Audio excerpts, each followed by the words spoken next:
আসসালামু আলাইকুম দোস্ত। সেই আবু বকর সিদ্দিক ভাই আইসা পড়ছে, ওনার সাথে আমরা কথা বলবো।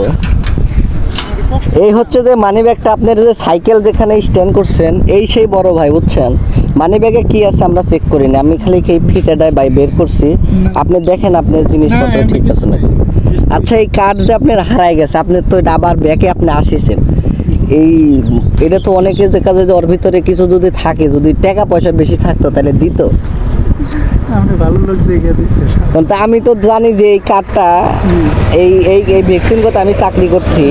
এখন এই কার্ডের ভিতর কিন্তু একটা ডিভাইস আছে, যে ডিভাইসের কারণে কিন্তু আপনার গেটটা কিন্তু খুলে 5-6 তারপরে এটা হারাই গেলে তো আপনার থানার জিটি করা লাগে, প্লাস হচ্ছে যে আপনার দৌড় পাড়া লাগে মেলা, তারপরে এই কার্ডটা পান আপনারা, তাই না ভাই? না, নাস্তা করতে হবে না। যাই দর্শক দেখি আপনার মানি ব্যাগে কি কি আছে।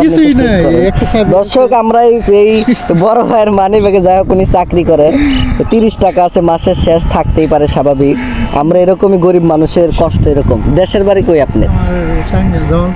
আচ্ছা, জামালপুর। আমার বাড়ি হচ্ছে আপনার আত্রাই থানা, নওগাঁ জেলা। আমি এই জায়গায় থাকি। হ্যাঁ, আপনার কার্ডটা ফিরে দিয়ে আমাকে শান্তি লাগিচ্ছে। টাকাটা বড় কথা না, টাকা পয়সা হচ্ছে যে হ্যাঁ ভোগান্তি। যাই, আপনি তো ভোগান্তি হয়নি নাকি ভাই? যাই, না নাস্তা করতে হবে না, আমার কাছে টাকা আছে, সমস্যা নাই, সমস্যা নাই ভাই।